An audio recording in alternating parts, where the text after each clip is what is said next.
Téléspectatrices, téléspectateurs de la TNH, bonjour, bonsoir et bienvenue. Actuellement, nous sommes sur le tarmac de l'aéroport international Toussaint-Louverture lors de la livraison de certains matériels et équipements promis par le gouvernement américain dans le cadre du déploiement de la force multinationale baptisée Mission multinationale de soutien à la sécurité MMSF.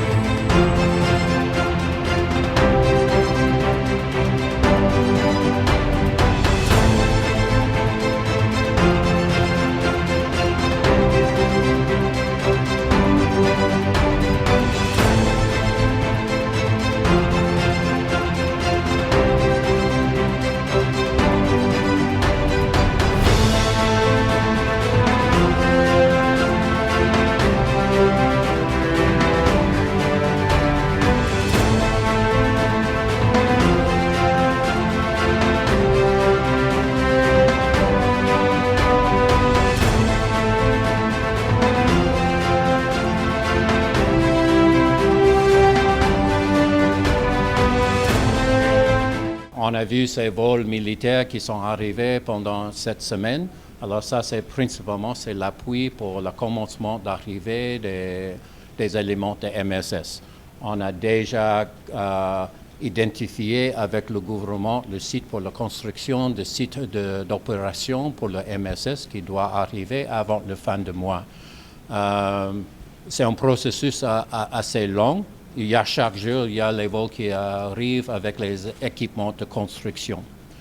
Il y a l'autre qui c'est notre appui directement à la police nationale et au gouvernement national en termes de renforcer la capacité des forces de sécurité. Aujourd'hui, c'est une célébration de 7 projets. Le budget du département d'État, seulement du département d'État, de notre section INL, c'est chargé avec la lutte contre la criminalité. C'est un budget de plus de 100 millions de dollars. Alors, ce don aujourd'hui de 6 véhicules blindés, c'est fait une partie de ce projet. Nous savons que depuis longtemps, les policiers sont en combat presque constant. Alors, nous voyons que c'est si important d'avoir un renforcement de leur capacité et de leur équipement. Courage ne manque pas. Équipement, c'est les choses qui manquent. Alors, nous sommes très contents qu'aujourd'hui, il y aura quelque chose de concret. Vous avez vu, il y avait 2 semaines plus ou moins un autre vol charter avec les équipements, mais je dois citer ces équipements, c'est les équipements que le gouvernement d'Haïti eux-mêmes a achetés. Alors, ici, aujourd'hui, c'est en don. Et il y aura des autres équipements dans les semaines prochaines.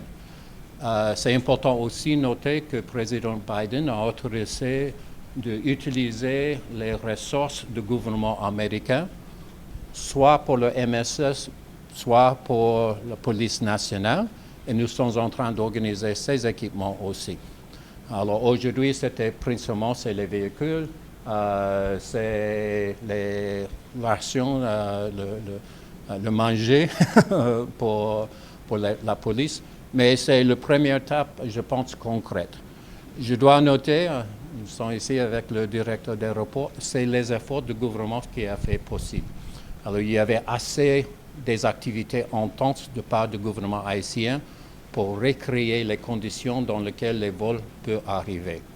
On voit il y a les vols militaires, aujourd'hui c'est un vol civil, mais c'est grâce aux efforts du gouvernement haïtien que ça c'est possible. Et nous sommes en admiration des efforts de toutes les autorités haïtiennes qui ont créé ces conditions. Généralement, les vols militaires, c'est en faveur de MSS, c'est les équipements de construction avant l'arrivée des forces de Kenya et des autres pays. Les vols charter, les vols civils comme ça, c'est les vols du département d'État avec les équipements pour le gouvernement haïtien. On a vu que chaque jour, il y a 2 à 4 vols militaires et ça va continuer jusqu'à on a complété la construction de bases logistiques pour le MSS.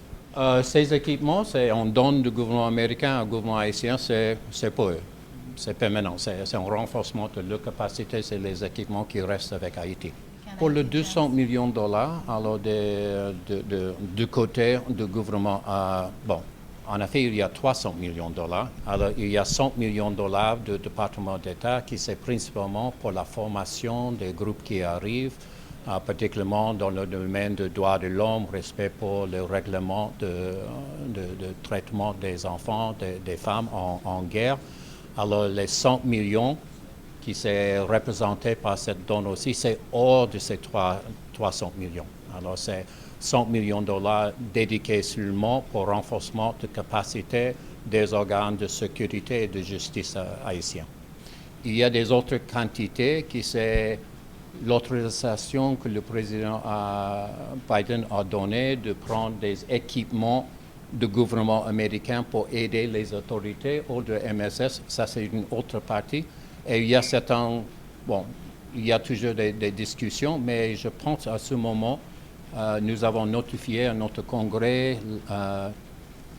l'idée de donner ces équipements et jusqu'à maintenant, il n'y avait pas de réaction négative de notre Congrès.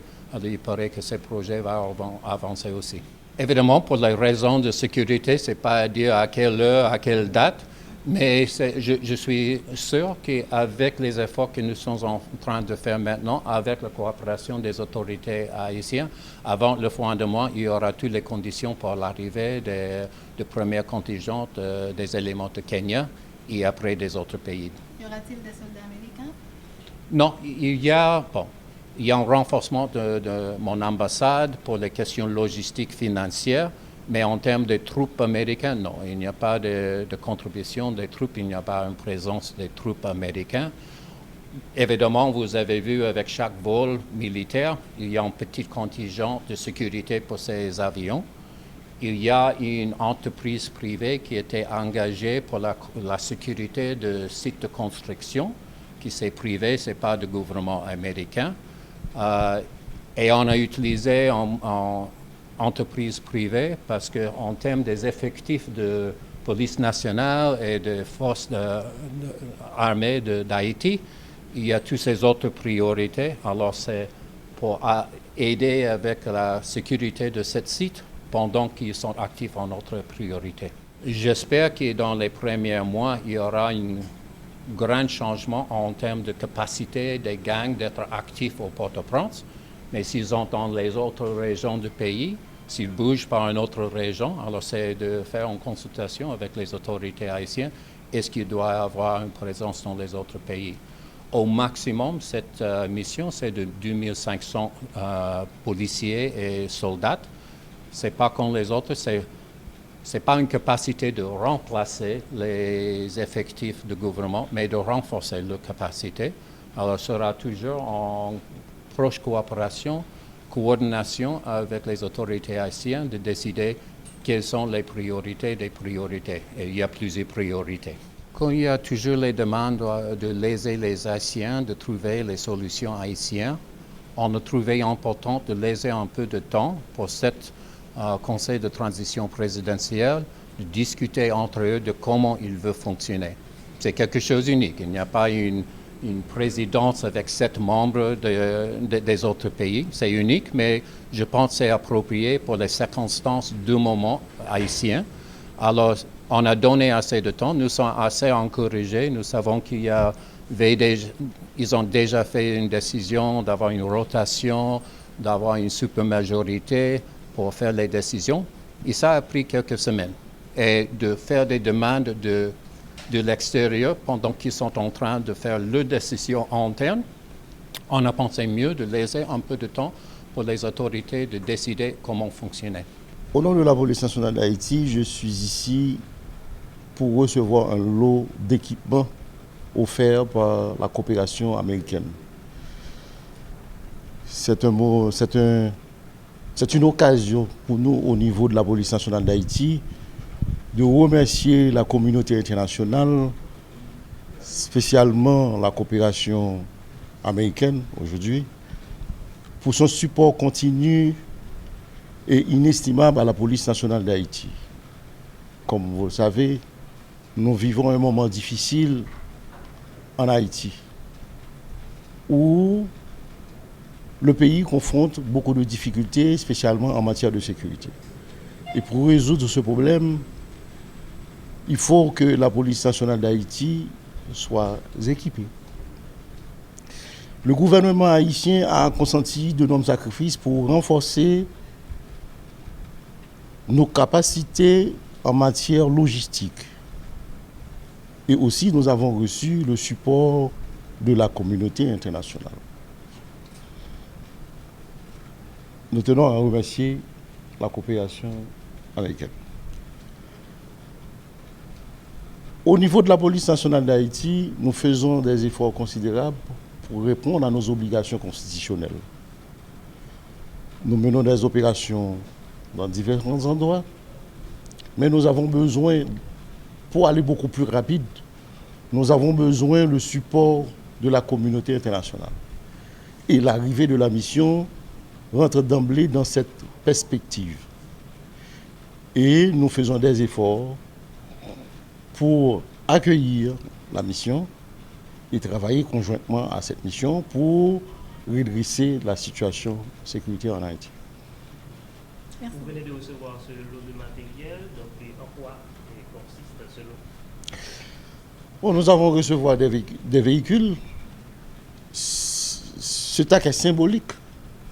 Nous ne parlons pas de quantité pour aujourd'hui, mais c'est symbolique. Ça rentre dans le processus de la transformation de la police nationale d'Haïti pour répondre mieux à ses obligations constitutionnelles. Tenant compte de l'environnement sécuritaire du pays, il nous faut changer notre police. Et c'est à partir de ce diagnostic que nous avons élaboré un plan de redressement, un plan de transformation de la police nationale d'Haïti, en passant par la formation continue pour nos policiers et la dotation d'équipements adéquats, adaptés à la réalité, adaptés aux différentes menaces à la sécurité du pays. Et l'épuration de la police nationale d'Haïti. Donc, on a réalisé un assainissement à l'intérieur de l'institution pour mieux gérer les ressources financières de l'institution, les ressources et personnelles de la police nationale d'Haïti.